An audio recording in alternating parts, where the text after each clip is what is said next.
So I'm Gordon Whitehead. I'm the founder of Leaders 24/7, and I want to just do a quick intro and let you know where these meetups come from. We provide a lot of content here for your meetups, and OC Tanner, which Neil is from, is also one of the sponsors of this meetup, as well as Exactware. So we're the three sponsors, and it's my privilege to really introduce Neil. And as I do that, I want to point out that Neil and I had a pretty in-depth leadership conversation, and that conversation is hosted on my website. You can go to Leaders 24/7, and then you can look at the podcast menu, and under there you'll see Neil's smiling face and a really, really good interview. And the content that he's going to deliver today is different from the podcast stuff, and so I highly recommend it. So let me just introduce Neil real quickly. Um, First of all, I've gotten to know Neil really well over the last couple of years, and I can tell you he's one of the truly authentic leaders. The things he's going to teach you, I personally have witnessed him practicing. So that's, from my perspective, that's one of the great examples of an authentic leader. He's willing to take risks. Takes risks on a daily basis with people like me and with other people that work for him to allow them to develop, to allow them to stretch their wings. Neil has some pretty interesting credentials. He has a master's from MIT, and he also has an MBA, and then he has a BA in physics from Utah State University. Yes, in physics, no BA. No BA? Okay, all right. So he has some excellent credentials. You can tell right away he's a very smart guy. He served in the United States Navy, and he'll tell a lot of quips about that. But the reality is he was a naval officer, and part of the lessons I've gotten out of my interactions with Neil are some of the important observations he made during that time. Neil is the chief technology officer and senior vice president of IT at, well, let's get his former title right. He is the chief technology officer, and what's your other title? Senior vice president? Senior vice president of, I don't Of know. whatever they give you? I don't know. At OC Tanner.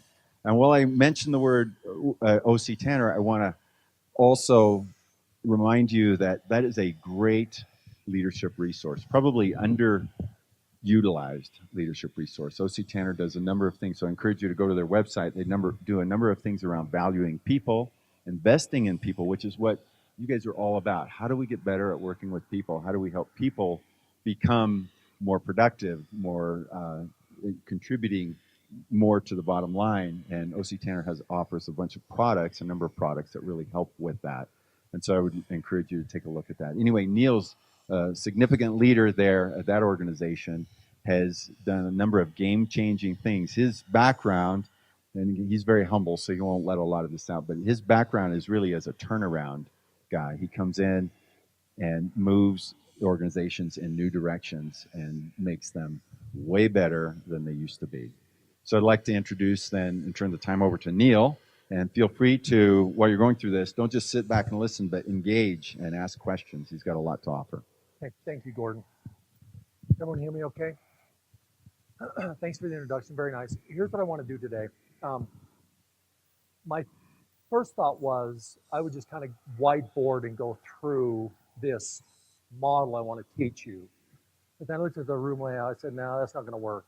So I'm going to use these slides. They're not great slides. You can see from the title page, they're a presentation I did in India, a webinar for India. You can see the start time was 11 a.m. IST. That was 11:30 p.m.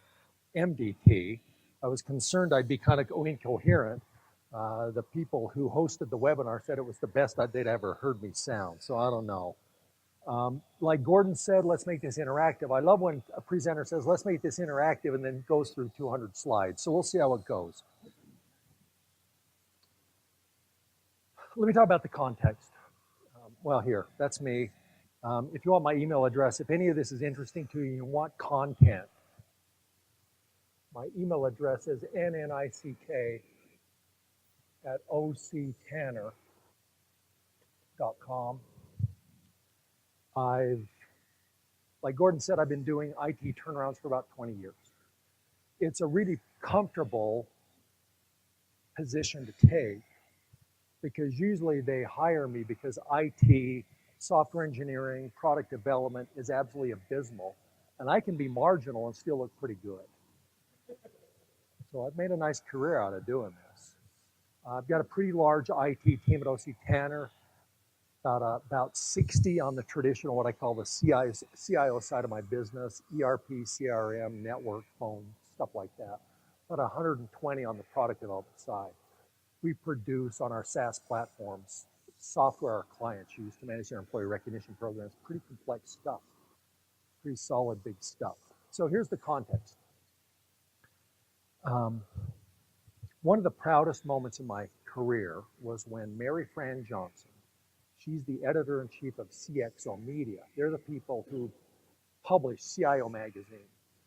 2 years ago, somebody reached out to me and said, hey, I met Mary Fran today and told her I know you. And Mary Fran said, Niel Nickolaisen was talking about digital transformation 15 years ago. Because I was. And I'm glad I was. Because the three things that are happening today that are driving everything I do and think about. One, incredible pace of change. Two, incredible levels of ambiguity and uncertainty.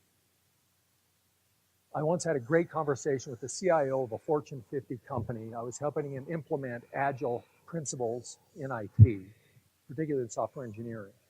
I'd been coaching them through it, and he came to me one day and he said, "Now we got to stop this." I said, "What's the problem?" He said, "The CFO said shut down all agile."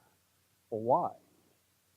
He said, "Well, the CFO for our capital planning needs a 5-year cash flow projection on any IT project, and if we're doing agile, then we don't know what the end point's going to be. Therefore, we can't do an accurate 5-year cash flow analysis." I said, "Let me ask one simple question. When's the last time you ever validated one of your 5-year cash flow projections 5 years later?" He said, "We never have." I said, "Then make one up and tell him what it is." If he's never going to check anyway. But it's hard to do long-range planning. You have no idea what technology or marketplace or competitive disruption is going to happen. Our planning horizon, we do it on a 6-month basis and update it every month. It's a rolling 6-month plan. I've got some long-range plans. They're long-range plans. That's all they are, long-range plans. Nothing specific. They're targets. They're themes. That's all you can do. So you got incredible pace of change.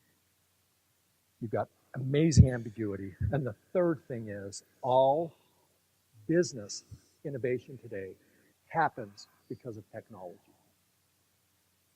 So that means those of us who are in IT roles, whatever role we had 20, 15, 10, maybe even 5 years ago, that role has changed because we now need to lead the organization in a direction different from what it might have gone before. Because independent of the product or service our organization creates or supports, we deliver that and we innovate it today through technology. I tell people,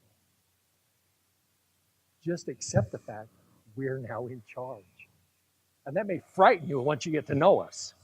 We're interviewing new general counsel candidates. We're sitting there, there's like 5 or 6 of us interviewing this general counsel candidate. I said, "So help me understand the role. How much would I be involved with M&A? Well, we don't do a lot of M&A at OC Canada. How much would I be involved in employment law?" I said, "Well, I'll speak for myself. The people on my team range from hostile to autistic, so probably." Okay. So with that as the context, that's the environment. 3 things: pace of change, ambiguity. All innovation today is through technology. What does that mean? I want to talk today about this concept of influential versus positional leadership and how do we deliver influential leadership. Because the recognition, the epiphany I had is that I have to influence the organization where I have no positional authority. Do you understand the difference? Positional authority is this. Here I am. I'm the CTO of OC Tanner. I got some people who report to me. They got people who report to them. And I got this nice multi-tiered org chart. I have positional authority over those people. I can make them have a good or bad day. I spend 20 to 30% of my time in that position. The rest of my time, my executive team peers and their teams, my CEO, and my board of directors. I have no positional authority over them at all. They don't have to listen to a word I say. I wish they would. I hope they do. But how do I exert influence on them? I've taught this same concept to everyone on my team because every one of them has the same external, non-positional relationship structure that I do. They're dealing with their peers and their teams, and they're dealing with my executive team peers. So everyone needs to be, I tell them, everyone needs to be an influential leader. A software engineer sitting down with a client needs to influence the way that client thinks about our technology and about their business rules and about their processes. So how do we develop influential versus positional leadership skills? So I already stole my thunder. Why does it matter? Because decisions are complex and they're networked. Okay. Just a couple of things. So I think, and maybe I've got a lot of confirmation bias. I think that those of us that are in technology roles, and I'm assuming many of you are, is that fair to say? Well, let me put it this way. I think people who are in a subject matter expertise role have a hard time not being positional because you're an expert. You have expert authority. But what I'm saying is that in order to exert influence, I have to give up my subject matter or my positional authority. And that's something I come back to, and that's a little disconcerting because it means the thing that makes me special is the thing I shouldn't do anymore. That's hard. Let me tell you a story. Before I became an IT weenie, I was a process improvement, lean manufacturing, Six Sigma supply chain management lead. I worked for a consumer packaged goods company, about $500 million a year. We shipped stuff all over the world. We made stuff and shipped it, and I was in charge of everything to do with what we manufactured and shipped. Well, our IT team was kind of a bunch of boneheads, and so in a really a fit of pique, I approached the CEO one day and I said, "You have a choice, John. You can either fire the entire IT team or I will quit." And so he responded by making me the CIO. So everything I've ever done was out of spite. And the first thing we did was implement an ERP system to replace all the homegrown software that our internal team had built, but really didn't work very well. So the company gave me $27 million in 14 months, and I got to handpick a team to implement an ERP system. $27 million, 14 months, that's a lot of money. It was 5% of our company revenues. That's a lot of money, and I didn't want to waste it. So I selected the 10 people I'd worked with across the company that I trusted absolutely. They could do no wrong. And I put them in charge of the various aspects of this project. And then there were other people as well, but that was my core team. Ended up with about 120 people working on this project for 14 months and $27 million. It was critical to the survival of the company. And it might have been more critical to me and my reputation.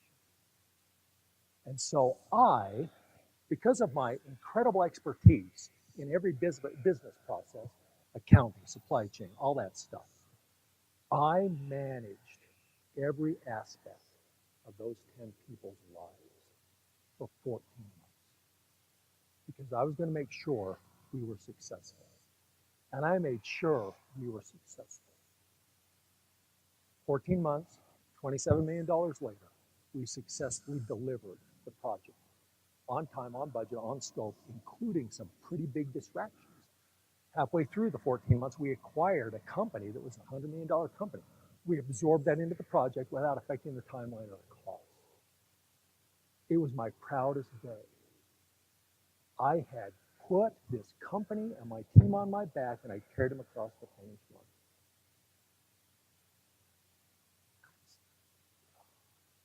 I was the peak. I was the pinnacle. This is as good as it gets.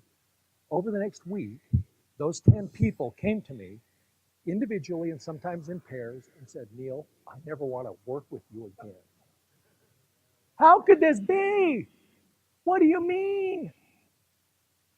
Through my work, we got this done.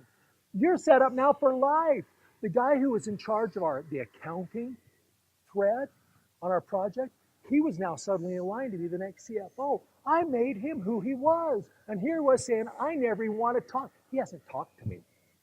That was 18 years ago. And so it caused me to reflect and think and ask myself, what is my role as a leader? Is it to acquire and develop really great talent and then tell that talent, make sure you don't think independently and do whatever I tell you to do? And so I started to think differently about my role as a leader. So I'm going to go through a bunch of slides. Okay. So remember that story because it's influential in my life. Here's the crazy idea. Influential leaders are people who attract followers. No one's forced to work with them. People want to. And then ask yourself the question, what are the characteristics of the people you want to follow? Become one of those people. So what must be true for you to have followers? Any ideas? What must be true for you to have a follower? Somebody say, I want to work with that guy. Okay. Okay. So you have to trust them. Okay. Trust and respect. What else? Yeah. I have to be trustworthy myself. Okay. What else? Okay. What do you mean by relationship? Okay. Okay. Okay. So again, this notion of a relationship of trust must exist, or they believe a relationship of trust can be built. Yeah.